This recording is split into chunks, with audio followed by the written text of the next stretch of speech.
नमस्कार दोस्तों, ज्योतिरादित्य सिंधिया, जी हाँ, ज्योतिरादित्य सिंधिया कांग्रेस छोड़कर बीजेपी में चले गए हैं। कांग्रेस से धोखे के बदले उनको मोदी जी ने नागरिक उड्डयन मंत्रालय दे दिया है। सिंधिया जी को इनाम मिल गया है, लेकिन सम्मान आज तक नहीं मिला है। दोस्तों, हालत ये हो चुकी है कि सिंधिया को अपने मध्य प्रदेश के भीतर भाषण देने के लिए सामने पब्लिक दिखाई नहीं दे रही है। ये देखिए, ज्योतिरादित्य सिंधिया जन आशीर्वाद यात्रा में रायगढ़ जिले में भाषण दे रहे हैं और सामने कुर्सियां खाली पड़ी हुई हैं। पत्रकार पीयूष बबेले सिंधिया के लिए लिखते हैं कि अकेले अकेले कहां जा रहे हो। राजगढ़ जिले में जन आशीर्वाद यात्रा में खाली कुर्सियों को भाषण सुनाते हुए केंद्रीय मंत्री ज्योतिरादित्य सिंधिया, ये लिखते हैं पत्रकार। जी हाँ, राजगढ़ के बाद सिंधिया की यात्रा को शाजापुर में भी देख लीजिए। उनकी यात्रा वहां भी पहुंची, वहां भी उन्होंने भाषण दिया, लेकिन हाल वहां भी पहले के तरीके ही देखा गया। खाली कुर्सियां पड़ी हुई हैं और सामने इक्का दिक्का लोग बैठे हुए हैं और पीछे से शोर के तरीके से, शोर की आवाज में आप सिंधिया जी की आवाज को सुन पाएंगे, उनके भाषण को आप सुन पाएंगे। दोस्तों, सिंधिया जब कांग्रेस में थे तो उनका रौला हुआ करता था। भीड़ सिंधिया को देखने के लिए मचल उठती थी। सिंधिया को लोग मध्य प्रदेश का अमिताभ बच्चन कहते थे, सिंधिया को लोग मध्य प्रदेश का राजकुमार कहते थे। लेकिन आज की तारीख में लोगों को सिंधिया का भाषण शोर लगने लगा है। मध्य प्रदेश की जनता को शायद अब उनका बीजेपी में जाना पसंद नहीं आया है। बीजेपी में जाने से ज्यादा कांग्रेस को धोखा देना मध्य प्रदेश की जनता को शायद पसंद नहीं आया है। इस बार मध्य प्रदेश में बीजेपी की हालत तो खराब दिखाई ही दे रही है। तमाम सर्वे बता ही रहे हैं। ऊपर से कोड़ में खाज ये हो गया है कि मध्य प्रदेश की पूर्व मुख्यमंत्री, जी हां, पूर्व मुख्यमंत्री उमा भारती और सिंधिया के बीच भयंकर गृह युद्ध छिड़ा हुआ है।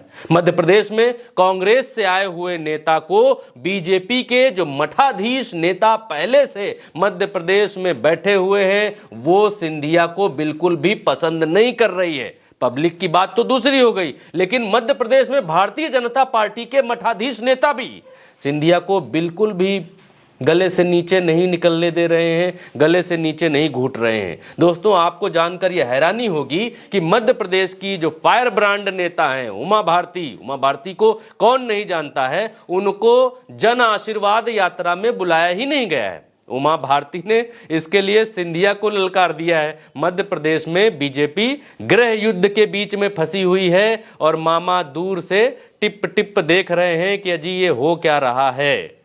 अब आगे मध्य प्रदेश का सिंधिया का आपने स्टेज देख लिया, तो आपको अब नरेंद्र मोदी जी का भी स्टेज देखना चाहिए। ये मंच देखिए, नरेंद्र मोदी जी के लिए सज रहा या सज चुका या सज गया मंच है।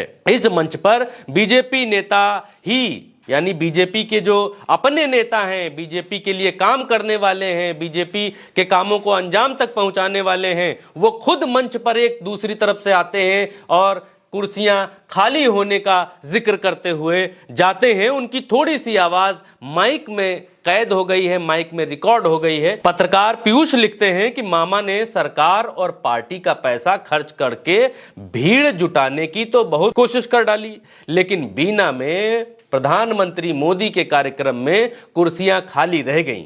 कम भीड़ की बात सार्वजनिक ना हो जाए, लोगों तक ना पहुंच जाए, इसके लिए शिवराज जी ने जितने कैमरे थे वो सारे कैमरे मंच की तरफ फोकस करवा दिए थे। क्योंकि जब आप देखते हैं नेताओं के मंच पर जब भीड़ होती है रैलियों में, तो एक कैमरा इधर लहराता है, मोदी मोदी मोदी मोदी कहता हुआ सुनाता है, और एक कैमरा जो है मंच की तरफ होता है। लेकिन मध्य प्रदेश की रैली में आप रैली उठाकर देखिएगा दोस्तों, ये कहते हैं वहां के पत्रकार कि कैमरों को फोकस करा दिया गया मंच की तरफ, ताकि टीवी पर दूसरी तरफ का दृश्य दिखाई ही ना दे। अब मंच सज गया है, माला आ गई है, झंडा डंडा तन गया है, तो रैली तो रद्द नहीं की जा सकती। लेकिन वहां के पत्रकारों का जो ओपिनियन है उनके मुताबिक कि वहां पर उस समय ऐसा कर दिया गया, कैमरों का फोकस मंच की तरफ कर दिया गया। वहां के जो मंत्री हैं अरविंद भदौरिया ने वहाँ के पत्रकार ये कहते हैं कि वहाँ के मंत्री अरविंद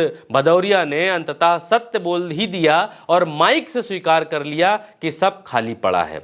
इस ट्वीट के नीचे, जो ट्वीट हमने अभी आपको पढ़ के बताया है, इस ट्वीट के नीचे शहरयार खान हैं, एक फॉलोअर हैं उनके, वो लिखते हैं कि अभी कुर्सियां ही खाली हैं, 2023 में मध्य प्रदेश से भाजपा खाली होगी और 2024 में दिल्ली खाली होगी और अब मध्य प्रदेश में कांग्रेस और देश में इंडिया आने वाली है। इनको ये उम्मीद है। एक फॉलोअर हैं पत्रकार साहब के, वो ये लिखते हैं। तमाम सर्वे हालांकि ये बता रहे हैं कि मध्य प्रदेश से बीजेपी की विदाई हो सकती है, होने वाली है। बीजेपी मध्य प्रदेश में कांग्रेस से पिछड़ती हुई अभी सर्वेस के मुताबिक दिखाई दे रही है। विदाई किसकी होगी ये तो चुनावों के बाद पता लगेगा, ये तो जब काउंटिंग होगी उसके बाद पता लगेगा। लेकिन सिंधिया का समय बीजेपी में बिल्कुल भी ठीक नहीं चल रहा है, ये तो बिल्कुल साफ साफ दिखाई दे रहा है। आज का वक्त ये बता रहा है कि सिंधिया का वक्त भारतीय जनता पार्टी में बिल्कुल भी ठीक नहीं चल रहा है। वो सिंधिया जो मध्य प्रदेश में, जब वो कांग्रेस में हुआ करते थे तो मध्य प्रदेश के लोग उनको भगवान मानते थे और आज उनका भाषण सुनने के लिए नहीं आ रहे हैं। दोस्तों, आप ये वीडियो उल्टा चश्मा यूसी पर देख रहे हैं, चैनल को सब्सक्राइब करिए। फेसबुक के पेज पर देख रहे हैं तो पेज को फॉलो ज़रूर करिए और शेयर भी करिए फेसबुक पर, क्योंकि आप सच को शेयर करेंगे तो सच अपने आप चार टांगों के साथ आगे भागेगा और असत्य को हराएगा। नमस्कार।